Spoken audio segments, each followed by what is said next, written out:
เขาเป็นไตรรงค์จึงเป็นสีธงที่รักแห่งเราชาวไทยทหารอวตารนำไปยงยุทธวิชัยวิชิตก็ชูเกียรติสยาม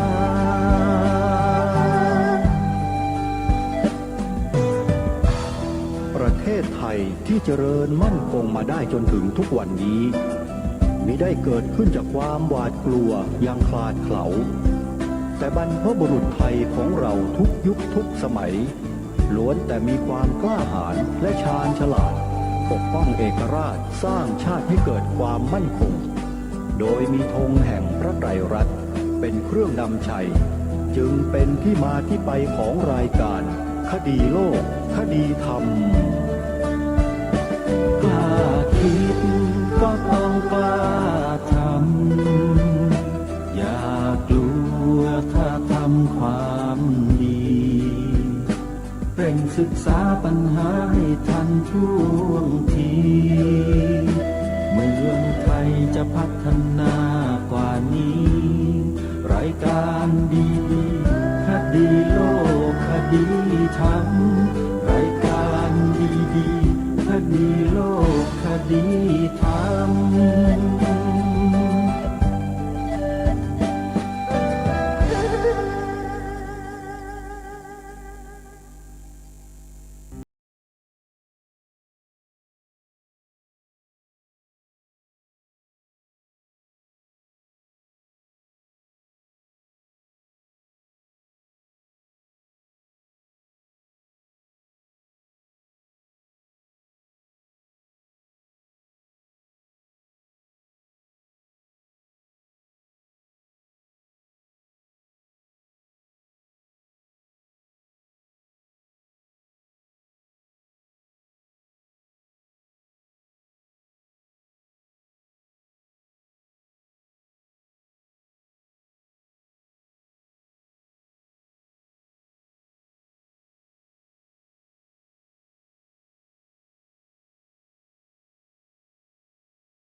ถึงวันศุกร์และวันเสาร์อาทิตย์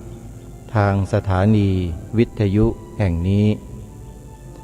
ท่านผู้ฟังสามารถดาวน์โหลดแอปพลิเคชันเพื่อติดตามรับฟังรายการนี้ได้เป็นประจำทุกวันแอปพลิเคชันมีชื่อว่าสมาพันธ์สื่อวิทยุพระพุทธศาสนาอาเซียนสมาพันธ์สื่อวิทยุพระพุทธศาสนาอาเซียนได้รวบรวมสถานีวิทยุพระพุทธศาสนาแห่งชาติหลายๆคลื่นหลายๆจังหวัดมารวมไว้ในที่เดียวกันเพื่ออำนวยความสะดวกให้กับท่านที่สนใจสดับรับฟังธรรมะที่หลากหลายมากมายได้นำแอปพลิเคชันนี้ไปใช้ประโยชน์ให้กับชีวิตของตนเองและครอบครัวเพื่อนบ้านสังคมประเทศชาติของเราเพราะหลักธรรมนั้นเป็นหลักธรรมที่บริสุทธิ์ผุดผ่องมีแต่สาระเป็นแต่ประโยชน์โดยส่วนเดียวธรรมกาโมภวังโหติธรรมเทศสีปราภโวพระพุทธองค์ตรัสไว้ชัดเลยว่าผู้ใดใคร่ธรรมผู้นั้นเจริญผู้ใดชังธรรมผู้นั้นเสื่อม เพราะฉะนั้นใครก็ตามที่มีความปรารถนามีความต้องการมีความใคร่ในการฟังธรรมศึกษาธรรมปฏิบัติธรรมผู้นั้นจะมีแต่ความเจริญโดยส่วนเดียวความเจริญในที่นี้คือเจริญทางด้านจิตใจนะโยมนะไม่ใช่เจริญทางด้านร่างกายเจริญทางด้านจิตใจคนเรานั้นถ้ามีความเจริญทางด้านจิตใจแล้วทางด้านร่างกายก็จะเจริญตามจิตใจไปด้วยเพราะจิตใจนั้นเป็นใหญ่จิตใจนั้นเป็นประธานทุกอย่างสำเร็จได้ด้วยใจมโนปุพพังขมาธัมมามโนเศรษฐามโนมยานี่คือพระพุทธดำรัสขององค์สมเด็จพระบรมศาสดาสัมมาสัมพุทธเจ้าตรัสสอนพวกเราไว้ชัดเจนท่านสาธุชนทั้งหลายวันนี้รายการคดีโลกคดีธรรมขอเริ่มต้นด้วยข่าวประชาสัมพันธ์เชิญชวนศรัทธาสาธุชนร่วมทำบุญหล่อพระพุทธรูปพระประธานภายในอุโบสถวัดศรีอุดมวงศ์ตำบลศรีสงครามอำเภอวังสะพุงจังหวัดเลยเป็นเบื้องต้นเนื่องด้วยว่าวัดนี้สถานีวิทยุของวัดนี้ได้กรุณารายการคดีโลกคดีธรรมให้ออกอากาศเป็นประจำทุกวันท่านเจ้าอาวาสคือท่านพระครูอุดมวรานุวัตรเจ้าคณะตำบลศรีสงครามเจ้าอาวาสวัดศรีอุดมวงศ์รูปนี้ท่านมีความมุ่งมั่นในการทำงานเพื่อพระพุทธศาสนาเพื่อประเทศชาติบ้านเมืองมาโดยตลอดเหมือนกับครูบาอาจารย์รูปอื่นๆที่ไม่ได้เอ่ยนามไม่ว่าจะเป็นท่านพระครูสมุวิสุวัตวรกิจโจพระอาจารย์ประเสริฐโชติธรรมโมท่านพระครูปริยัติโพธิธรรมพระครูจริยสารธรรมท่านพระครูสมุนิติศาสตร์ญาณิสโรพระครูประภัสสมาธิคุณหรือพระมหาศิลคุตวัฒโนหลวงพ่อพระครูสุวรรณวิจิตรวัดสามชุกองค์พระจนกรโกศลอนัมมนิกายหรือจะเป็นครูบาอาจารย์อื่นๆมากมายหลายรูปที่ท่านทำงานเผยแผ่พระศาสนาอยู่ทุกวันนี้ล้วนแล้วแต่มีความมุ่งมั่นขยันขันแข็งอดทนต่อสู้เสียสละทำงานเพื่อพระบวรพุทธศาสนาและเพื่อประเทศชาติและสังคมของเรามาอย่างต่อเนื่องแล้วก็ยังคงทำหน้าที่เช่นนี้สืบต่อไปครูบาอาจารย์ไม่ได้เอ่ยนามอีกเยอะแยะมากมายโยมในประเทศไทยของเราไม่ว่าจะเป็นลูกศิษย์สายหลวงปู่มั่นลูกศิษย์สายของหลวงพ่อพุทธทาสลูกศิษย์สายของหลวงพ่อชาลูกศิษย์สายของหลวงพ่อบุญเลิศเหมโกลูกศิษย์สายหลวงพ่อคงวัดเขาสมโพธิลูกศิษย์สายของหลวงพ่อทองใบวัดอภิญญาเทสิตารามบ้านผืออุดรลูกศิษย์สายไหนต่อสายไหนก็ตามเถอะล้วนแล้วแต่ทำคุณประโยชน์คุณูปการให้กับสังคมและประเทศชาติของเราด้วยกันทั้งนั้นเราอย่าไปแยกกันเลยนะเราเป็นลูกของพระตถาคตเจ้าหรือองค์สมเด็จพระสัมมาสัมพุทธเจ้าด้วยกันทั้งหมดทั้งสิ้นให้เรารักกันเหมือนพี่เหมือนน้องให้สามัคคีกันดูแลช่วยเหลือเกื้อกูลกันคิดพูดให้เป็นไปในทิศทางเดียวกันแล้วจะเกิดพลังบุญพลังแห่งความดีขึ้นมาดูแลคุ้มครองประเทศชาติและพระพุทธศาสนาของเราร่วมกัน นี่คือสิ่งที่ปรารภเชิญชวนศรัทธาสาธุชนได้ร่วมกิจกรรมกันในวันที่17เมษายนที่วัดศรีอุดมวงศ์งานหล่อพระพุทธรูปเพื่อประดิษฐานในอุโบสถเป็นพระประธานประจำอุโบสถของวัดศรีอุดมวงศ์โยมใครสนใจจะร่วมบุญเตรียมจดหมายเลขโทรศัพท์เพื่อโทรไปทำบุญกับท่านเจ้าอาวาสโดยตรงเดี๋ยวจะให้เบอร์โทรศัพท์เอาไว้นะโยมนะสำหรับหมายเลขโทรศัพท์ที่ญาติโยมจะโทรเข้าไปร่วมบุญเป็นเจ้าภาพสร้างพระพุทธรูปถวายแด่วัดศรีอุดมวงศ์เพื่อประดิษฐานเป็นพระประธานในโรงอุโบสถท่านสามารถโทรติดต่อสอบถามรายละเอียดแล้วก็เบอร์บัญชีสำหรับโอนปัจจัยได้ที่หมายเลข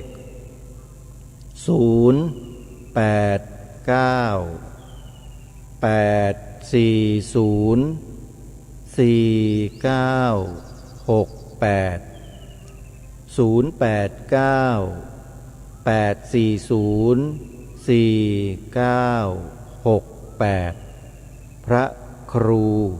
อุดมวรานุวัฒน์หรือท่านพระอาจารย์สมบัตินั่นเองนะท่าน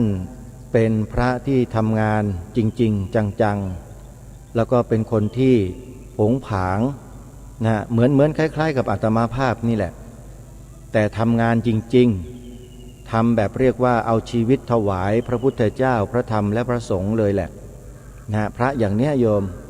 ควรส่งเสริมควรสนับสนุนกันให้มากๆเพราะว่าท่านทำคุณประโยชน์ให้กับสังคมประเทศชาติและพระพุทธศาสนาอย่างมากหลายๆท่านนะฮะไม่ใช่เฉพาะท่านอาจารย์พระครูรูปเดียวหลายๆรูปหลายๆองค์หลายๆท่านมีโอกาสโยมก็ร่วมสนับสนุนทำบุญกับท่านส่วนใครจะพูดบอกว่าการทำบุญถวายกับพระเนี่ยจะเป็นบาปอย่างนั้นเป็นบาปอย่างนี้โยมอย่าไปสนใจนะโยมนะ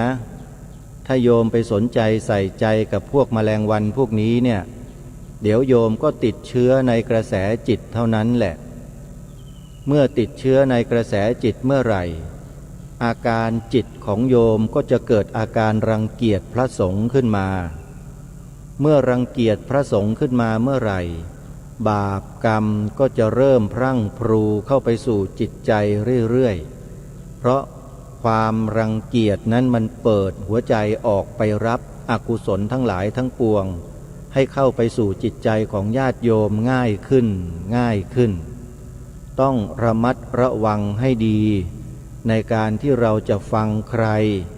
รพูดอะไรใครเสนออะไรใครแสดงใครกล่าวอะไรก็แล้วแต่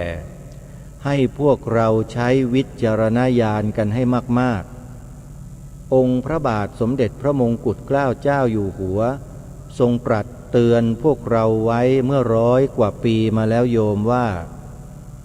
ผู้ที่คนอื่นเขาส่งเข้ามาปลอมแปลงเพื่อทำลายพระพุทธศาสนาเราทั้งหลายต้องคอยระวังรู้เท่าไว้จึงจะควรทุกวันนี้สื่อเทคโนโลยีสมัยใหม่โซเชียลเน็ตเวิร์กมันทำให้จิตใจคนไทยชาวพุทธเราเนี่ยไขว้เขวไปไม่มากก็น้อยเพราะเนื่องด้วยว่าทุกคนสามารถเข้าถึงสื่อเหล่านั้นได้ง่ายเพราะทุกคนใช้โทรศัพท์มือถือกันเกือบทั้งหมดแล้วทุกคนก็สามารถที่จะเปิดดูอะไรต่อไม่อะไรได้อย่างอิสระเสรีเมื่อมีบุคคลพูดกล่าวแสดงถ้อยคำในลักษณะที่ตรงกันข้ามกับสิ่งที่เป็นความจริงในสังคมเราก็ต้องใช้วิจารณญาณให้มากความเป็นจริงของสังคมไทยของเราต้องทราบด้วยว่าความจริงของประเทศเรานั้นเป็นอย่างไรแล้วเหตุการณ์ที่มันเกิดขึ้นมาเป็นผลกระทบต่อความจริงเหล่านี้มันเป็นอย่างไรเราต้องทราบอย่างพระสงฆ์ในประเทศไทยเนี่ยโยม พระสงฆ์นี่ท่านเป็นคนวิเศษวิโสลงมาจากสวรรค์สวงสวรรค์หรือเปล่าหรือว่าท่านอุบัติมาจากต้นไม้หรือจากกระบอกอย่างนั้นหรือไม่ใช่สักรูปหนึ่งเลยใช่ไหมเป็นลูกชาวบ้านเป็นหลานชาวเมืองเป็นตาสีตาสามาอุปสมบทมาบวชดูแลพระศาสนาสืบสารพระศาสนากันทั้งนั้นคือชาวบ้านพวกอาตมาเนี่ยพูดตรงๆว่าเป็นชาวบ้านธรรมดาคนหนึ่งแต่ได้มีโอกาสได้เข้าสู่สังฆกรรมเรียกว่าอุปสมบทได้รับการสวดอนุมัติในสงฆ์ในเขตสีมาซึ่งเป็นสถานที่ศักดิ์สิทธิ์สูงสุดในโลกอัปปโลกขึ้นมาสมมุติขึ้นมาด้วยยัตติตติยกรรมวาจาให้เป็นพระภิกษุสำเร็จมาจนกระทั่งถึงทุกวันนี้เราอาตมาภาพเมื่อศึกษาเมื่อบวชเข้ามาแล้วเนี่ยก็ศึกษาเล่าเรียนพระธรรมวินัยแล้วก็ปฏิบัติตามพระธรรมวินัยมาตั้งแต่เริ่มต้นพอเราปฏิบัติธรรมเจริญสมาธิภาวนาวิปัสสนากรรมฐานเราก็เริ่มเข้าใจแล้วว่าพระพุทธศาสนาแท้จริงแล้วมีสิ่งที่เป็นแก่นสารสาระอยู่ในร่างกายยาววาหนาคืบของเรานี้เองเราไปแสวงหาพระแสงด้ามงาอะไรข้างนอกอยู่ก็ไม่รู้อันนี้ปรารภกับตัวเองเฉยๆนะโยมไม่ได้ไปพูดกับใครแต่เล่าให้ฟังนะอาตมาภาพก็เกิดคำปรารภกับตัวเองหลังจากที่ได้ปฏิบัติธรรมไปสักระยะหนึ่งเรานี่โง่ตั้งนานไปแสวงหาอะไรกันอยู่ก็ไม่รู้ล้วนแล้วแต่เป็นสิ่งที่พาไปสู่การเวียนว่ายตายเกิดการทุกข์ทรมานสารพัดสารเพในวัฏสงสารอยู่ตลอดเวลาอย่ากระนั้นเลยเราจะศึกษาต่อไปให้รู้และให้เข้าใจมากยิ่งขึ้นในหลักธรรมคำสอนขององค์สมเด็จพระบรมศาสดาสัมมาสัมพุทธเจ้าอาตมาภาพในพรรษาแรกก็เลยตัดสินใจเลยเรียนพระอภิธรรมมัทธสังคหะท่านสาธุชนทั้งหลายโอกาสที่จะได้ศึกษาเล่าเรียนพระอภิธรรมนั้นโยมว่ามันง่ายไหมโยมไม่ใช่อยู่ก็เดินไปบอกขอเรียนพระอภิธรรมแล้วไปนั่งเรียนได้นะไม่ใช่เดี๋ยวนี้ยากยิ่งกว่าเดิมอีกมีระเบียบมีกฎมีอะไรต่อไม่อะไรเข้ามาเกี่ยวข้องมากมายเลยแต่ก่อนไม่ยากพอปฏิบัติธรรมเสร็จสำนักที่จัดปฏิบัติธรรมเนี่ยก็มีเรียนพระอภิธรรมด้วยอาตมาภาพก็นั่งเรียนเลยไม่ต้องไปลงทะเบียนไม่ต้องไปลงชื่อไม่ต้องไปเอาหลักฐานไม่ต้องไปแสดงไม่ต้องไปเสียอะไรทั้งนั้นการเรียนธรรมะที่บริสุทธิ์คือครูเต็มใจที่จะสอนและถ่ายทอดให้นักเรียนแม่ครูสมใจอยู่ที่วัดพนมพนาวาสเป็นครูสอนพระอภิธรรมแก่อาตมาภาพท่านแรกครูสมใจเป็นหัวหน้าแม่ชีประจำจังหวัดฉะเชิงเทราถือว่าท่านมีคุณูปการมีบุญคุณต่ออาตมาภาพอย่างยิ่งในการถ่ายทอดความรู้ให้แก่อาตมาภาพชั้นจุลตรีชั้นแรกเรียนท่องกันสนุกเรียนแล้วมีความสุขมากเลยโยมมันก็เป็นเรื่องที่แปลกและอาตมาภาพเรียนแล้วก็เก่งด้วยในห้องเนี่ยเวลาสอบเนี่ยอาตมาภาพสอบในระดับสนามระดับประเทศนะโยมเพราะว่าผู้ที่เรียนชั้นจุลตรีเนี่ยจะมีจำนวนมากที่สุดในประเทศหมายความว่าในชั้นเนี้ยจะมีผู้เรียนและสอบมากน่าจะหลายพันคนนะฮะในยุคนั้นหรือประมาณ1,000 กว่าคนหรืออย่างไรนี่แหละปรากฏว่าอาตมาภาพอยู่ภูธรเวลาสอบเขาเรียกว่าสอบไล่สอบได้ที่6ของประเทศอันนี้คุยหน่อยอาตมาภาพไม่ได้เรียนอยู่ที่อชวไม่เคยรู้ว่าข้อสอบจะออกอะไรเลยไม่มีโอกาสได้เก่งข้อสอบ นะฮะแต่ว่าผู้ที่เรียนอยู่ในส่วนกลางอชวเนี่ยเขาจะรู้ว่าข้อสอบปีนี้จะออกอะไรอะไรเขารู้แต่ก็ไม่รู้เหมือนกันว่าวิธีการที่เขารู้ได้นั้นรู้ได้อย่างไรเขาจึงสอบได้ที่หนึ่งกันทุกปีเลยโยมอชวที่หนึ่งตลอดแต่หลังจากที่ย้ายสำนักมาอยู่ในกรุงเทพแล้วก็มาเรียนพระอภิธรรมที่อชวส่วนกลางชั้นมัชชิมตรีเพราะอยู่ต่างจังหวัดนี่จบชั้นจุฬาเอกแล้วก็มาเรียนต่อชั้นมัชชิมตรีพอถึงวันสอบไล่อาตมาภาพหายสงสัยเลยโยมว่าทำไมที่อชวถึงได้ที่หนึ่งแล้วที่หนึ่งอีกที่หนึ่งมันทุกปีหายสงสัยแล้วโยมส่วนโยมก็สงสัยกันต่อไปนะอาตมาภาพไม่สามารถจะพูดออกอากาศได้แต่อาตมาภาพหายสงสัยและอาตมาภาพก็ไม่เคยได้ที่หนึ่งเพราะอาตมาภาพไม่เคยรู้ข้อสอบและไม่ต้องการรู้ข้อสอบด้วยว่าจะออกอะไรเพราะต้องการวัดผลและวัดใจของตัวเองนี่เป็นคนลักษณะนิสัยแบบนี้นะโยมใครมาหยิบยื่นอะไรให้ที่มันไม่ถูกต้องที่มันผิดศีลผิดธรรมเนี่ยไม่เอาไม่ยุ่งไม่เกี่ยวขออยู่เฉยๆเดินหลบได้หลบหนีได้หนีแล้วก็ออกมาจากทางนั้นได้ก็ออกอาตมาภาพเป็นคนที่มีความซื่อสัตย์สุจริตเป็นชีวิตเวลาไปทำงานอยู่ที่ไหนกับใครทำมาค้าขายอะไรเนี่ยอาตมาภาพจะไม่ค่อยเจริญรุ่งเรืองเท่าไหร่เพราะว่าเป็นคนซื่อตรงเป็นคนตรงไปตรงมาไม่คดในข้อไม่งอในกระดูกมีความจงรักภักดีต่อเจ้านายสุดๆเพราะเขาเป็นผู้ให้โอกาสเราเขาเป็นผู้ให้งานเราให้เงินเราเราก็ทำตามหน้าที่ของเรานี่คือสิ่งที่อาตมาภาพมุ่งมั่นไว้ในใจมาโดยตลอดว่าเราจะเป็นคนที่ซื่อตรงซื่อสัตย์สุจริตไม่ว่าจะอยู่ที่ไหนทำหน้าที่อะไรจะพูดอะไรจะคิดอะไรจะกระทำอะไรก็แล้วแต่ต้องถือหลักการที่ถูกต้องเป็นหลักใครจะมาบิดเบือนหลักการไม่ได้บ้านนี้เมืองนี้ประเทศนี้มีพระพุทธศาสนาเป็นศาสนาประจำชาติไทยของเราก็เป็นศาสนาประจำชาติจะเป็นอย่างอื่นไม่ได้ใครจะมาบอกว่าไม่ใช่ใครจะมาบอกว่าไม่พูดอย่างนั้นไม่ได้ใครจะมาบอกว่าบัญญัติไว้ในกฎหมายรัฐธรรมนูญไม่ได้ก็เรื่องของเขาไม่ใช่เราศึกษาเรียนรู้เราตามข้อมูลมาเห็นชัดเจนประวัติศาสตร์ชาติบ้านเมืองก็เห็นกันท่งอยู่แล้วจะมาบอกว่าไม่ใช่ไม่มีไม่เป็นอย่างไรไม่ได้ทำให้อาตมาภาพนึกถึงวันที่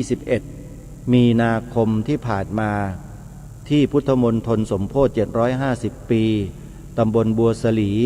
อำเภอแม่ลาวจังหวัดเชียงรายไม่ได้อดนึกถึงไม่ได้เลยโยมเพราะบนเวทีวันนั้นการเสวนาเนี่ยบุคคลที่พูดถึงความจริงของประเทศชาติบ้านเมืองได้เป็นอย่างดีแล้วก็เชิญชวนพี่น้องคนไทยอย่าขี้ขลาดตาขาวให้แกล้วกล้ากันเนี่ยบุคคลที่พูดวันนั้นเนี่ยก็คือท่านว.วชิระเมธีพูดไว้ดีมากวันนี้จริงๆอยากจะนำมาเปิดให้ฟังกันด้วยซ้ำไปแต่เนื่องจากว่าเวลามีจำกัดอาตมาภาพจะเปิดให้ทันหรือเปล่ายังไม่ทราบเลยคืออยากจะให้ฟังท่านว.วชิระเมธีในฐานะที่ท่านเป็นพระนักเผยแผ่นักบรรยายให้ความรู้ที่มีผู้คนติดตามรับชมรับฟังกันเป็นจำนวนเรือนล้านไม่ใช่เรือนแสนนะโยมเรือนล้านเมื่อท่านพูดอะไรแล้วก็จะมีคนฟังท่านแล้วท่านใช้หลักการใช้เหตุผลพูดไม่ได้ใช้อารมณ์พูดแต่อาตมาภาพเนี่ยยอมรับว่าบางครั้งก็มีอารมณ์เหมือนกันเพราะยังเป็นปุถุชนอยู่ยังไม่ใช่พระอรหันต์ยังไม่ใช่พระอนาคามีถึงทำลายความโกรธได้โยมเป็นแค่พระปุถุชนธรรมดาลูกชาวบ้านมาบวชก็ ก็ยังมีความห่วงใยหวงแหน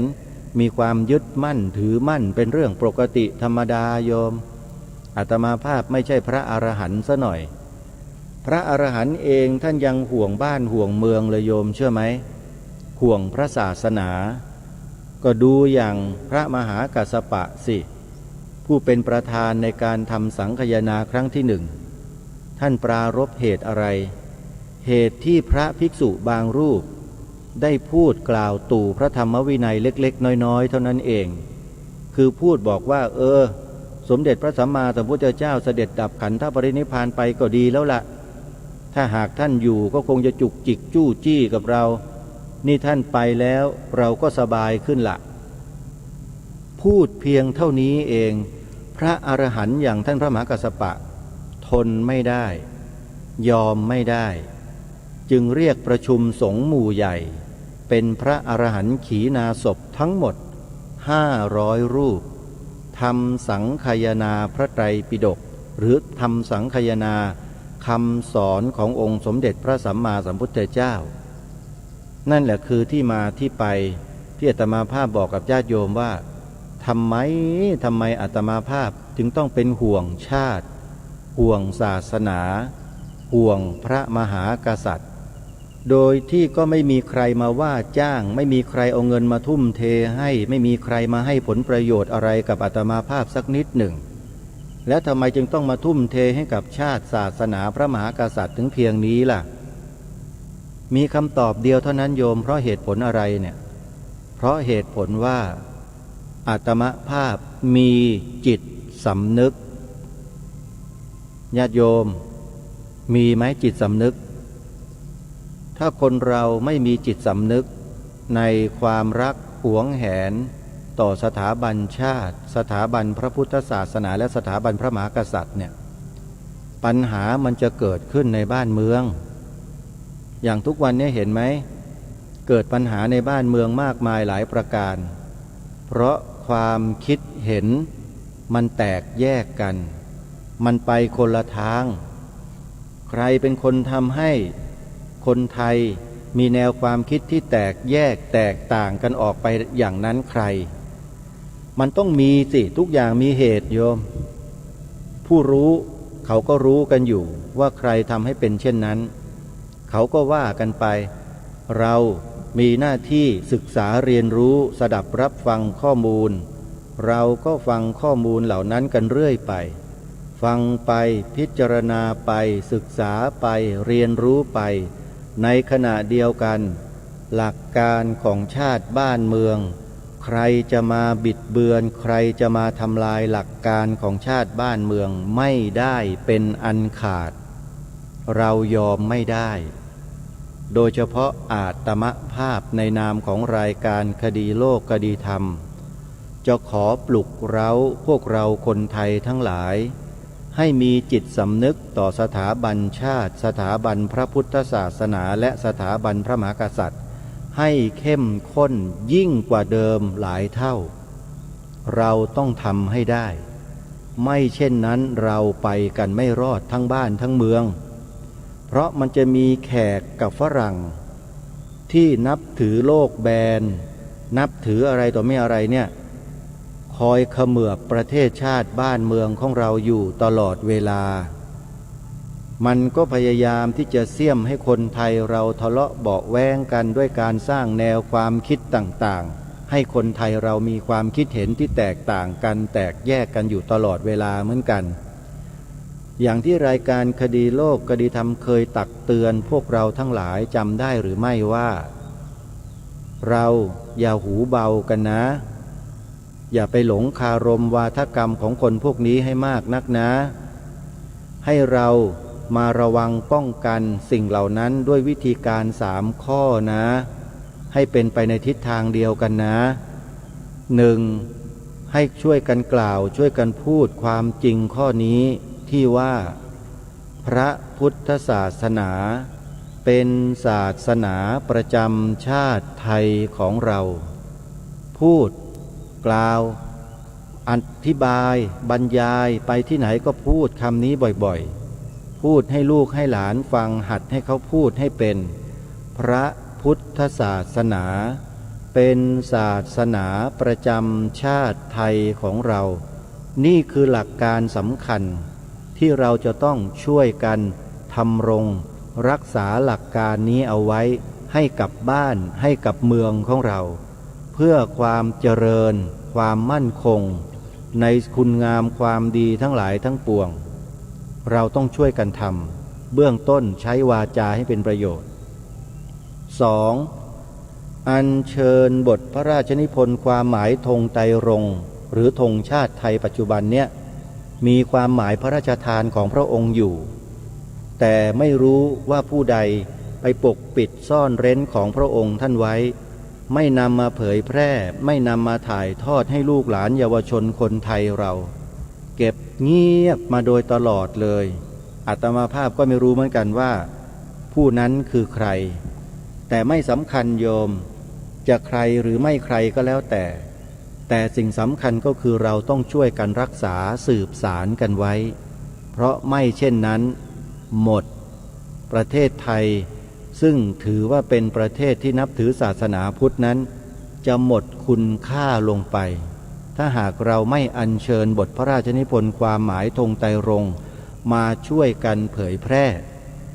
อาตมภาพทำให้ทุกท่านได้เห็นเป็นตัวตนชัดเจนเป็นหลักฐานชัดเจนอยู่แล้วใครติดตามรับชมสถานีโทรทัศน์ดีทีวีโยมจะเห็นเพลงหนึ่งก่อนที่จะเคารพธงชาติในช่วงเช้าและช่วงเย็นเพลงนั้นแหละคือเนื้อเพลงของรายการคดีโลกคดีธรรมขอรำพันบรรยายความคิดเครื่องหมายแห่งสีทั้งสามงามถนัดเพลงเนี้ย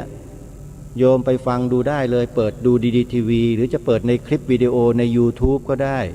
แล้วโยมก็ไปท่องจำกันง่ายๆเลยโยมพิมพ์คำว่าความหมายธงชาติความหมายธงชาติ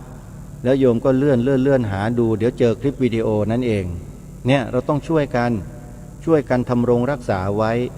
มันเป็นเรื่องของจิตสำนึกนะฮะมันเป็นเรื่องของจิตสำนึกไม่ใช่เป็นเรื่องที่นึกเดาเอาขึ้นมาเองไม่ใช่เพราะมีเหตุ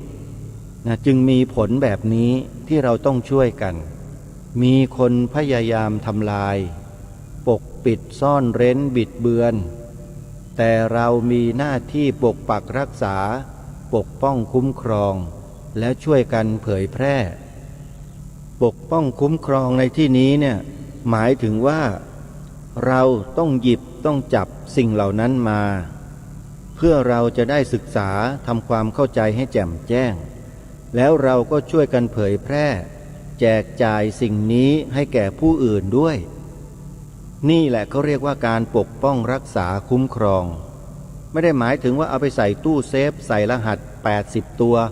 ใครก็เปิดไม่ได้แล้วเราเองบางทีก็ลืมรหัสเปิดออกมาไม่ได้เลยไม่ใช่ไอ้อย่างนั้นเขาไม่ได้เรียกว่าคุ้มครองรักษาเขาเรียกว่าเก็บโยมเก็บเงียบเหมือนอย่างเนี่ยอดีตที่ผ่านมาเนี่ยบทพระราชนิพนธ์ความหมายธงไตรรงค์ของล้นเกล้ารัชกาลที่6ที่พระองค์พระราชทานไว้ให้กับคนไทยเนี่ยมีคนมันเก็บเงียบเอาไว้เก็บเงียบจนกระทั่งคนไทยไม่รู้จักสักคนไม่เชื่อโยมลองถามตัวเองดูเถิดที่ฟังรายการอยู่พระคุณเจ้าด้วยท่านเคยท่องจำบทพระราชนิพนธ์ความหมายธงไตรรงค์ได้ไหมเดี๋ยวจะหาว่ารายการคดีโลกคดีธรรมยกเมฆพูดมั่ว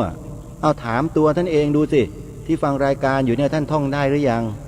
ท่านจำได้ไหมมีใครเคยบอกเคยแนะท่านไหมแบบนี้คุณครูในโรงเรียนเคยนำมาสอนไหมอาตมาภาพหรือกระผมก็ไม่เคยไม่เคยได้ยินไม่เคยมีใครมาบอกมาสอนผมเลยจนกระทั่งมาเจอเหตุการณ์มีคนมันทำหนังสือบิดเบือนความหมายธงไตรรงค์หรือธงชาติ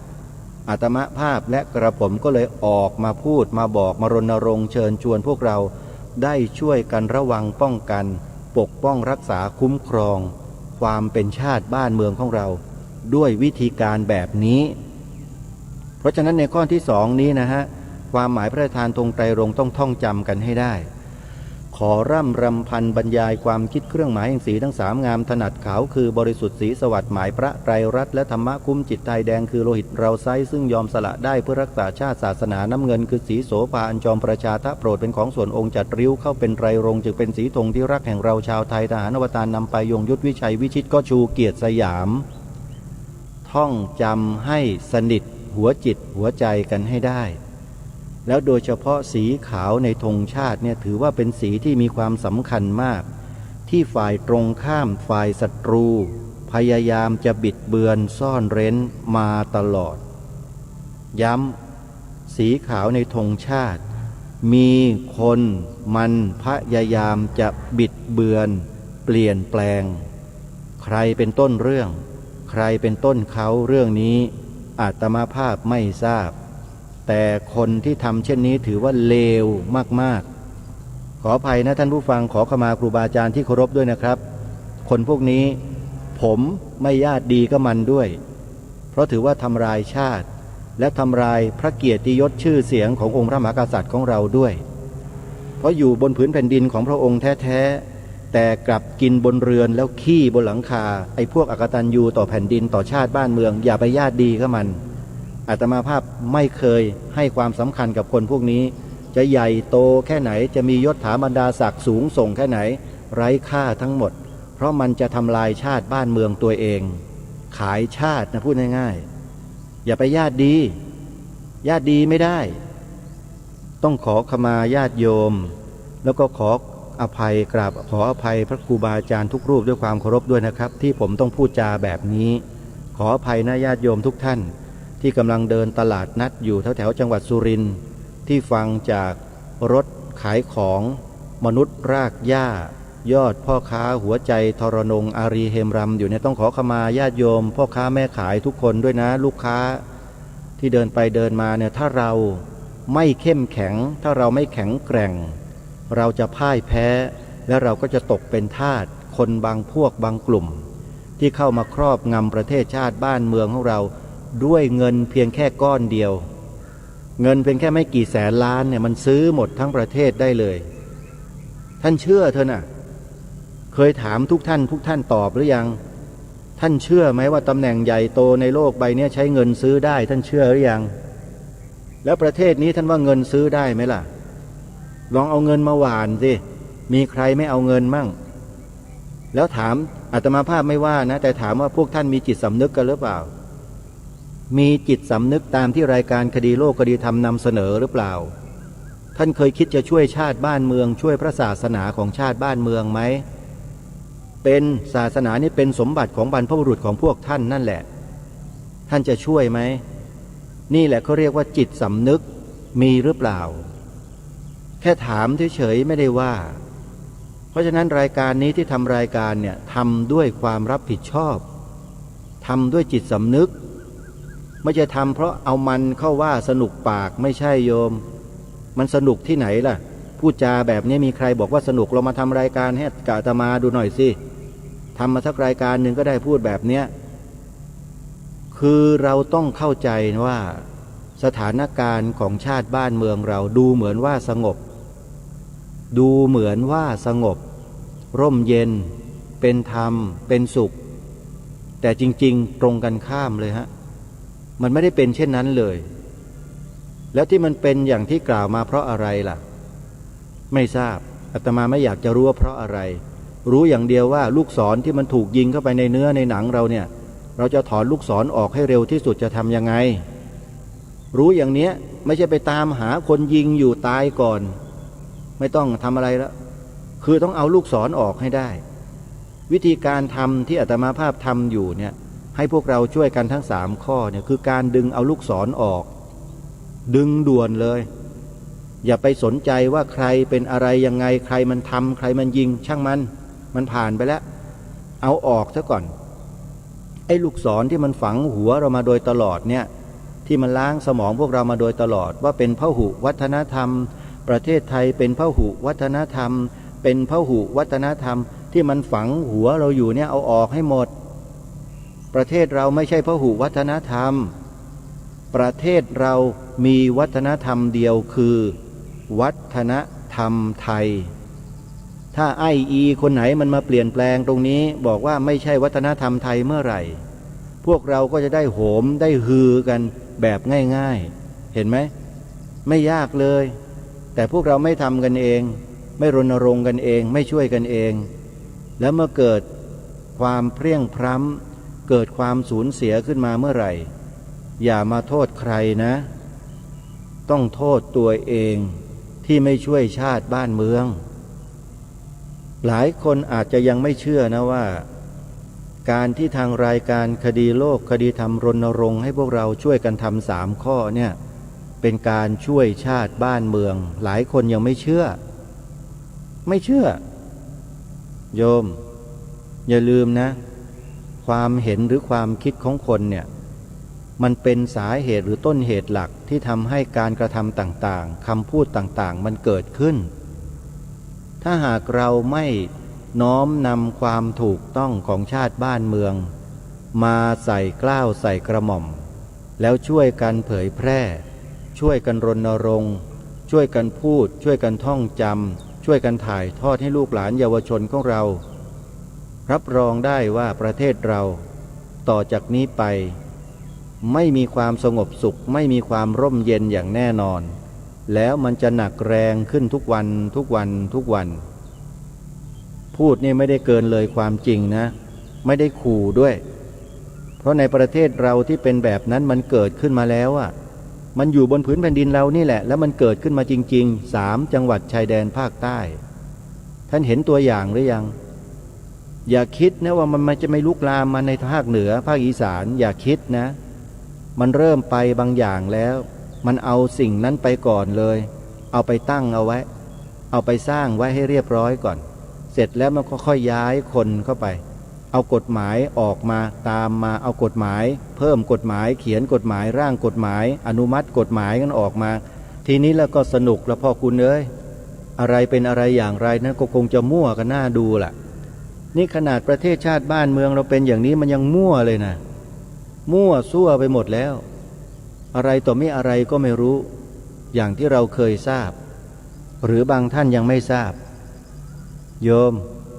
รายการนี้เคยแนะนำให้ท่านไปดูคลิปวิดีโอท่านดูหรือยัง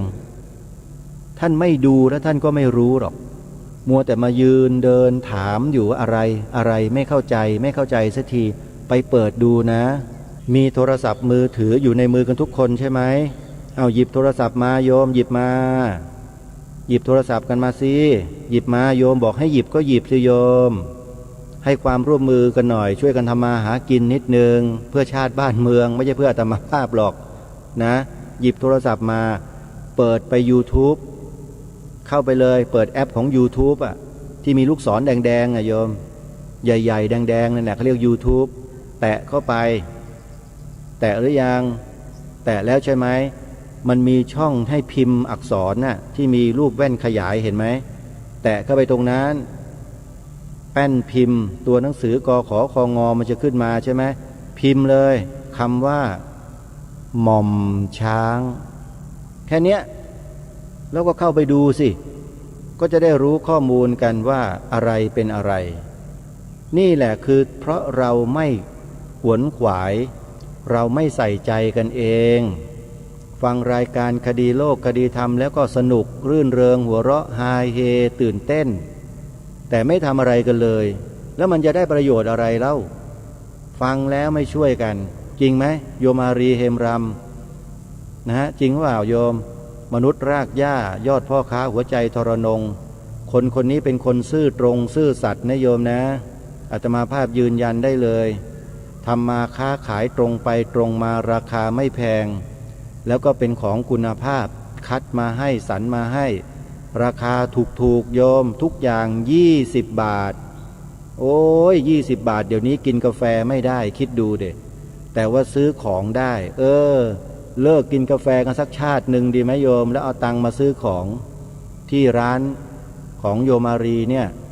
นะฮะของมนุษย์รากหญ้าเนี่ยโยมแล้วเงินที่โยมารีได้ไปเนี่ยกำไรโยมรู้ไหมไปทำอะไรทำบุญมนุษย์อะไรก็ไม่รู้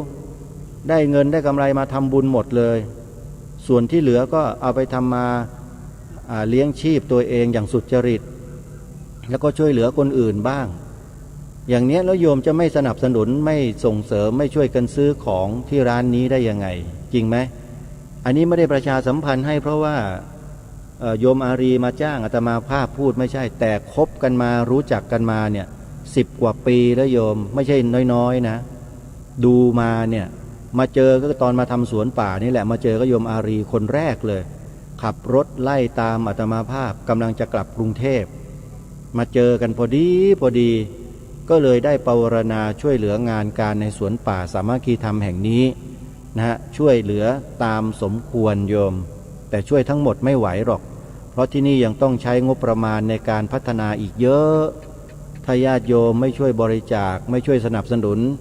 อาตมาภาพเห็นทีจะต้องสายโยนาระนะโยมนะตัวใครตัวมันเลยแหละอาตมาภาพยอมตัวเองมาทำสิ่งเหล่านี้มาปลูกป่าขุดสระน้ำสร้างถนนเอาไว้ให้เนี่ยญาติโยมไม่ช่วยส่งเสริมสนับสนุนก็ไม่รู้จะว่ายังไงแล้วเนาะก็ปรารภไว้แต่เพียงเท่านี้ละโยมพูดไปพูดมาเวลาหมดต้องขออภัยครูบาอาจารย์ด้วยนะครับเอาละเดี๋ยวทิ้งท้ายบทเพลงประจำรายการเอาไว้ให้ทุกท่านทุกคนได้ร้องตามให้ได้นะโยมเพลงคดีโลกคดีธรรมวันนี้เวลาของรายการหมดลงแล้วอาตมาภาพต้องขอสมมุติยุติรายการไว้แต่เพียงเท่านี้ก่อนขอความสุขสวัสดีในธรรมแห่งองค์สมเด็จพระบรมศาสดาสัมมาสัมพุทธเจ้าจงปรากฏเกิดมีขึ้นในจิตใจของท่านผู้ฟังทุกท่านทุกคนเทินขอเจริญพรกล้าคิดก็ต้องกล้าทำอย่ากลัวถ้าทำความดีเร่งศึกษาปัญหาให้ทันท่วงทีเมืองไทยจะพัฒนากว่านี้รายการดีคดีโลกคดีธรรมขอรำพันบรรยายความคิดเครื่องหมายแห่งสีทั้งสามงามถนัดขาวคือบริสุทธิ์สีสวัสดิ์หมายพระไตรรัตน์และธรรมะคุ้มจิตไทยแดงคือโลหิตเราใสซึ่งยอมสละได้เพื่อรักษาชาติศาสนา